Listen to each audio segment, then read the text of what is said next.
Il a ex-Moriba, de son vrai nom Moriba Kourouma, est né le 13 janvier 2003 à Conakry en Guinée. Donc c'est une jeune pépite de la Masia, il a rejoint le club en 2018. Il a été promu au Barça B il n'y a pas si longtemps. Moriba est un joueur qui joue au milieu de terrain, c'est un joueur qui ressemble énormément à quelqu'un que vous connaissez très bien. Il s'agit de Paul Pogba, qui lui aussi est originaire de la Guinée. Mais les points communs entre les deux joueurs ne s'arrêtent pas là parce que Moriba a vraiment un style de jeu qui ressemble énormément à Pogba. C'est un joueur puissant, très technique et qui a une grosse frappe de balle. Donc c'est vraiment une pépite à surveiller. Je pense que ce n'est pas un hasard si Moriba aujourd'hui a le salaire le plus élevé de toute la Masia. Donc c'est vraiment un joueur à surveiller pour le futur. J'ai hâte de voir comment son avenir sera traité par le Barça. On passe au deuxième joueur de cette liste.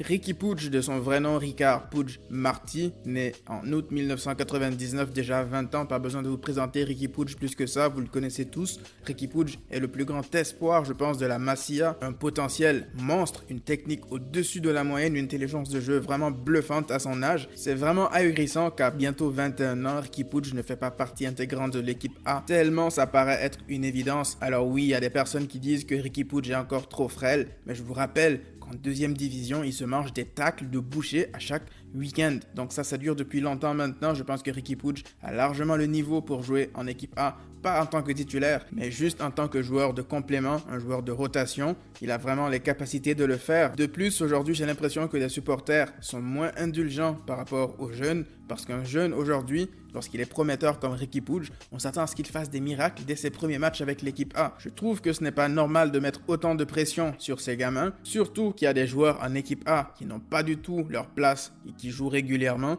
Donc je pense que si on avait cette mentalité dans le passé, on n'aurait peut-être jamais vu des joueurs tels que Iniesta, Pedro, Xavi, etc. J'en passe. Donc je pense que la place de Riqui Puig est en équipe A afin de pouvoir le développer tranquillement. On passe désormais au troisième joueur de cette liste.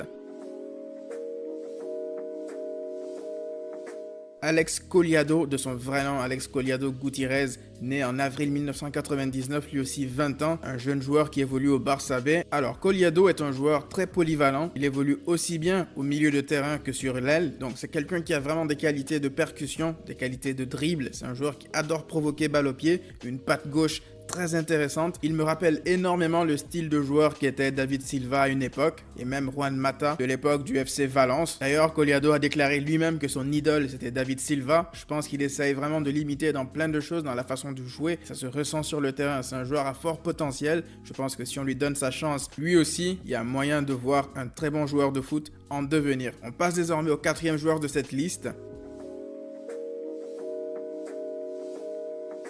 Ansu Fati, de son vrai nom Ansuman Fati, né en octobre 2002 en Guinée-Bissau. Alors lui, pas besoin de le présenter. Voici sa carte de visite à seulement 17 ans, plus jeune buteur de l'histoire de la Ligue des Champions, plus jeune buteur de l'histoire du Barça en Liga et plein d'autres records à seulement 17 ans. Alors c'est drôle parce que Ansu Fati, lorsqu'il a été lancé en ce début de saison, je pensais honnêtement que Valverde, ayant vu les blessures de Messi et de Suarez, l'a pris quasiment par défaut. Je pensais que Valverde l'avait choisi juste pour combler des trous et pour faire le nombre. Mais non, Ernesto Valverde avait bel et bien vu quelque chose sur ce jeune homme. Et pour être honnête avec vous, lors de sa première apparition avec le Barça en début de saison face au Betis Séville, dès ses premières touches de balle, on sentait qu'il avait quelque chose en plus. Il ne jouait même pas à son meilleur poste parce qu'il avait été aligné à droite, mais on sentait dans la qualité intrinsèque du joueur, la qualité individuelle du joueur, qui n'avait que 16 ans à l'époque. Et c'était vraiment impressionnant ce qu'il arrivait à faire devant une telle foule. Et à son deuxième match, il claque une tête pour sauver le Barça.